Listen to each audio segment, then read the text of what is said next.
Imagine an imperial census. 1st Germanic Legion, accounted for.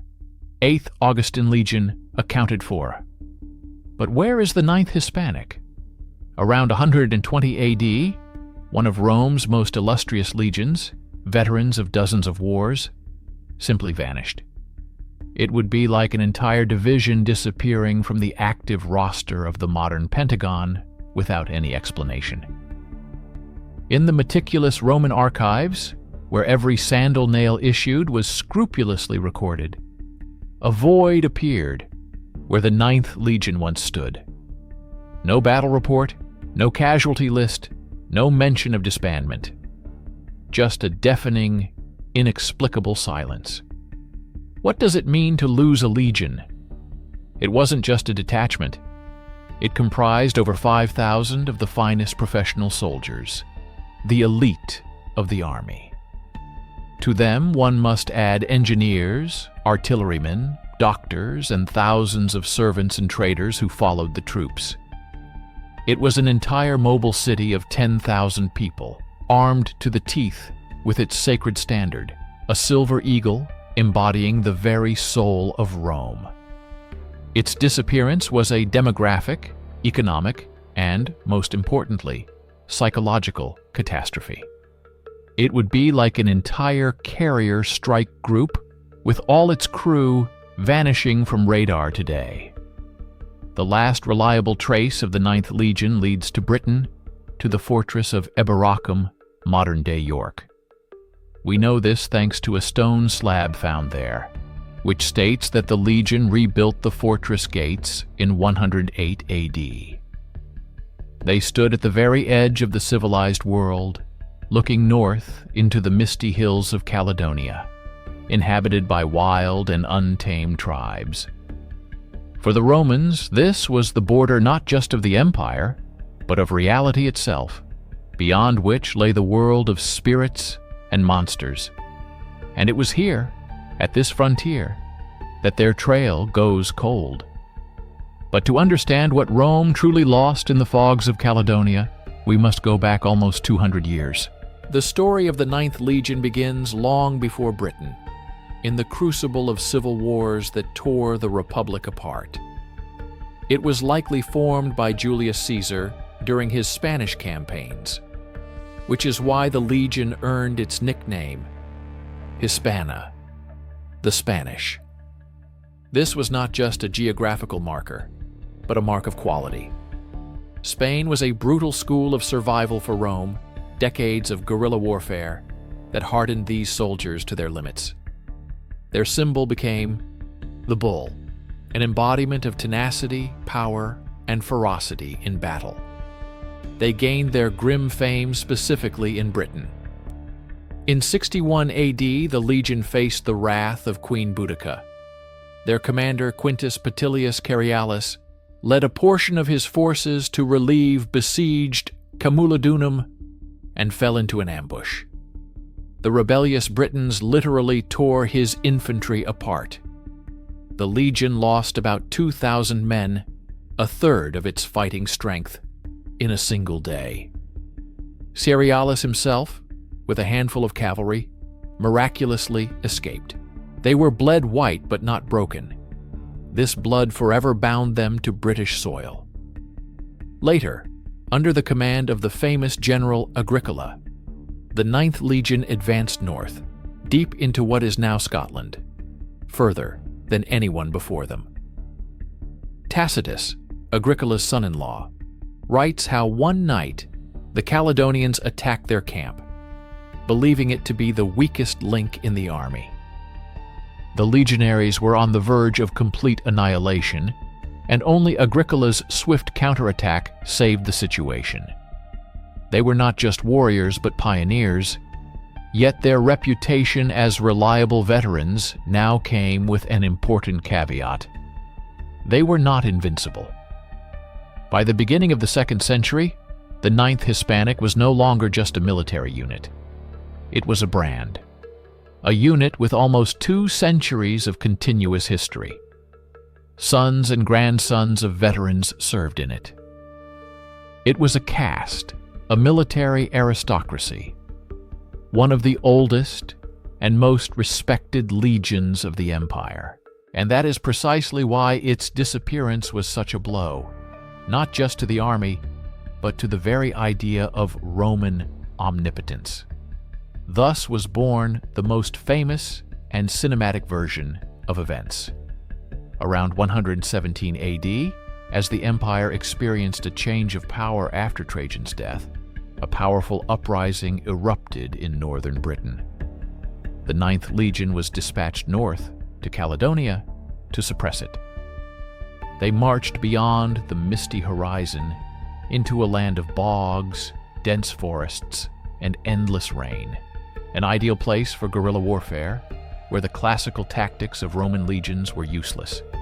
And there, their trail vanishes forever. An entire legion, swallowed by wild lands, destroyed in an ambush by Pictish tribes. This theory was popularized in the 19th century by German historian Theodor Mommsen, but its true immortal fame came from Rosemary Sutcliffe's novel, The Eagle of the Ninth. The book, written in 1954, became a cultural phenomenon. It offered Britons, whose own empire was then crumbling, an inspiring national myth, a story of how their wild and free ancestors overcame the greatest war machine in history. This tale of valor and resistance became part of British self-identity. Hadrian's Wall is considered the main indirect evidence of this catastrophe. Just a few years after the legion's presumed disappearance, Emperor Hadrian ordered the construction of a 73-mile-long wall spanning the entire island, with forts every mile, ditches, and towers.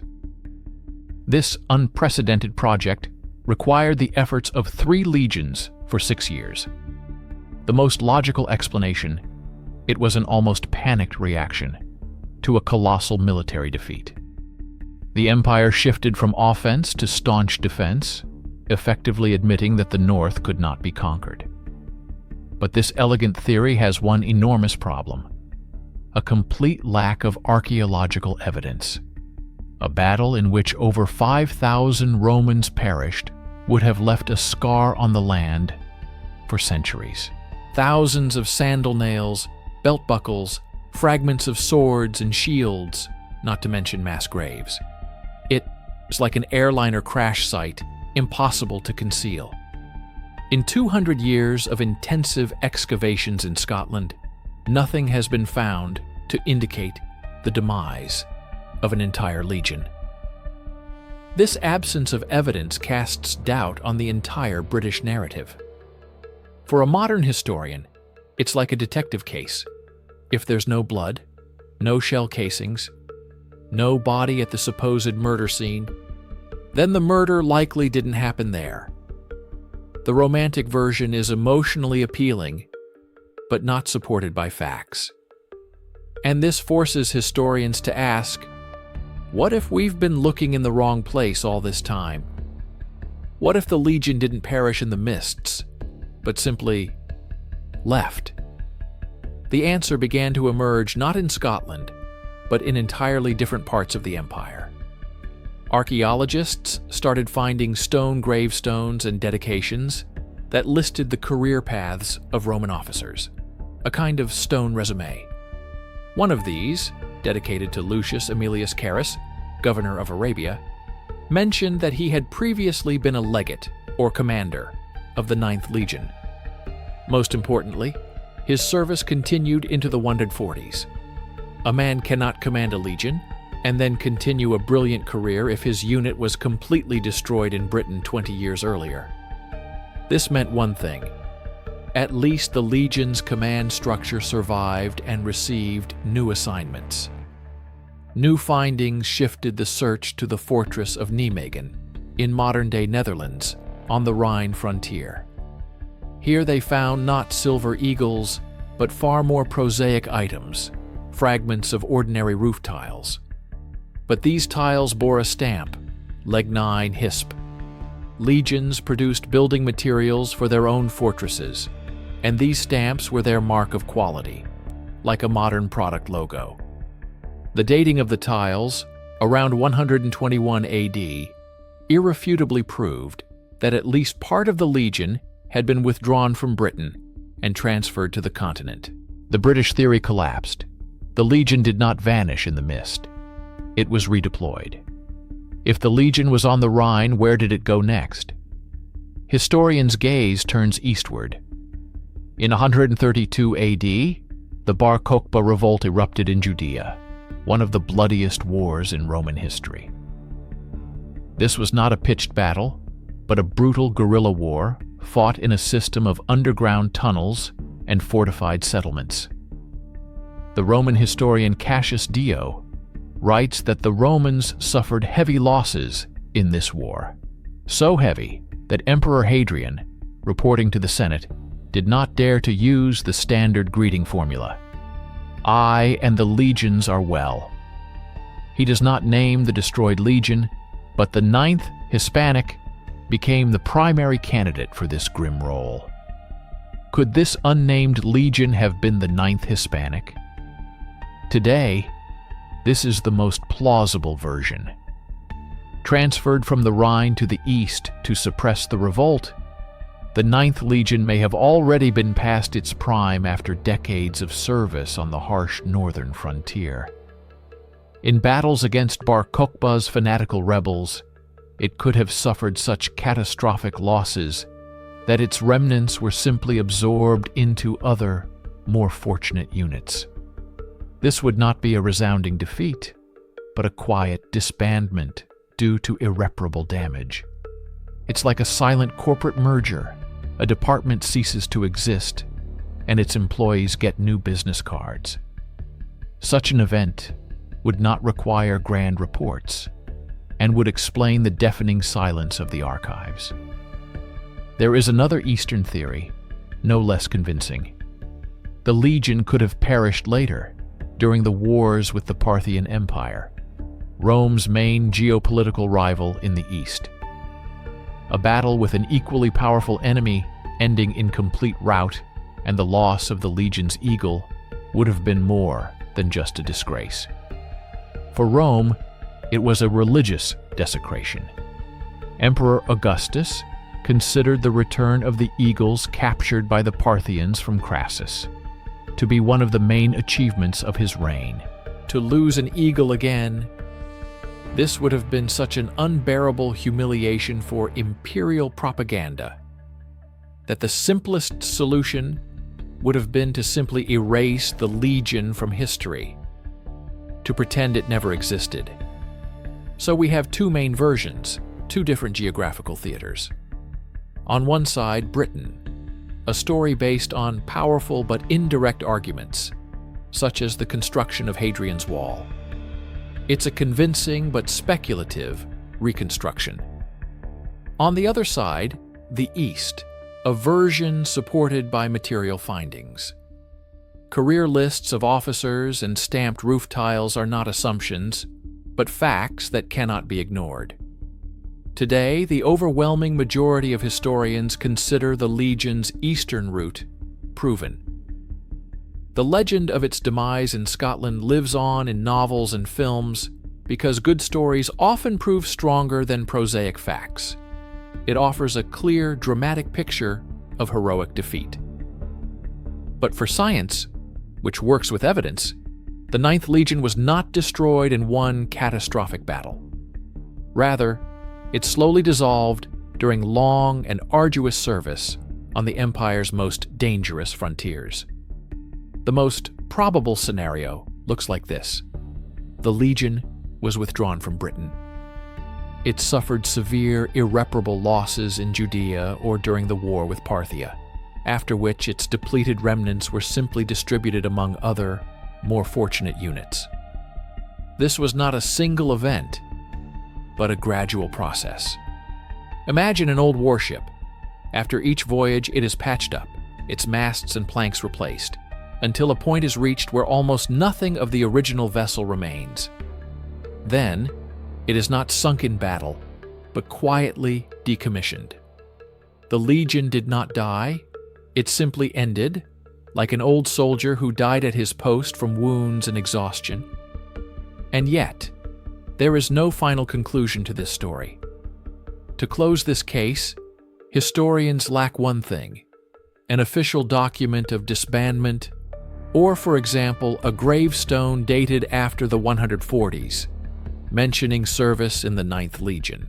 We don't have its grave, and until it is found, its fate will always be shrouded in a slight shadow of untold mystery, leaving room for imagination. The Roman Empire was a master of information management. One only needs to read the deeds of the divine Augustus, the giant stone resume he left behind, to understand how carefully the official narrative was constructed. Victories were lauded to the heavens, while defeats, like the disaster in the Teutoburg forest, were either suppressed or mentioned in passing. Officially acknowledging the destruction of an entire legion, especially such a celebrated one, would have meant admitting the empire's weakness. Sometimes it was easier to pretend it never existed. Although the formal damnatio memoriae, condemnation of memory, was applied to tyrannical emperors like Domitian, whose name was scratched from all monuments, the principle itself was common. If a legion was disbanded due to cowardice, mutiny, or a catastrophic error leading to the loss of its eagle, it could have undergone an unofficial damnation. It could simply have been erased from the lists, its records destroyed, and its awards melted down to obliterate the very fact of its shameful existence. But perhaps there was no malicious intent. In the empire's vast bureaucratic machine, without computers and cloud storage, information could simply get lost. Imagine that all state archives were millions of fragile papyrus scrolls and wax tablets, stored in buildings that constantly burned, crumbled, or simply decayed. A legion disbanded on a distant frontier would simply cease to be mentioned in documents over time. Its oblivion was not a conspiracy, but the result of bureaucratic entropy and the physical disintegration of information carriers. Ultimately, the story of the 9th Legion is not a tale of sudden catastrophe, but a chronicle of long and arduous service, from Spain to Britain, from the Rhine to Judea. Its fate seems unique to us only because we paid attention to it. Dozens of other units, cohorts, and alae were similarly ground to dust in the mills of war on the empire's countless frontiers. They did not vanish in one place, but traversed the entire path Rome could offer its soldiers. Their end was not a tragedy, but a natural outcome of service to exhaustion. The 9th Legion is not a symbol of defeat, but a symbol of duty. Most of a legionary's 25 years of service were spent not with a sword in hand, but with a pickaxe. They built roads, bridges, aqueducts, and walls, literally creating civilization out of nothing. They held the border in Britain, built fortresses in Germania, and most likely perished defending imperial order in the East. Their history is a microcosm of the entire Roman army, anonymous, arduous, and vitally important work to keep a vast empire from crumbling. The story of the 9th Legion is so captivating because it reminds us that even the most powerful, most bureaucratized empire in history has its white spots. It's like looking at an old world map. The most interesting place isn't where everything is drawn in detail, but where it says, "Hic sunt dracones," here be dragons. Its silent disappearance speaks more about the limits of power and the fragility of memory than any chronicle of victory. It is an eternal monument to all soldiers whose stories have been forgotten, and proof that the most intriguing question is often the one that may never have a definitive answer.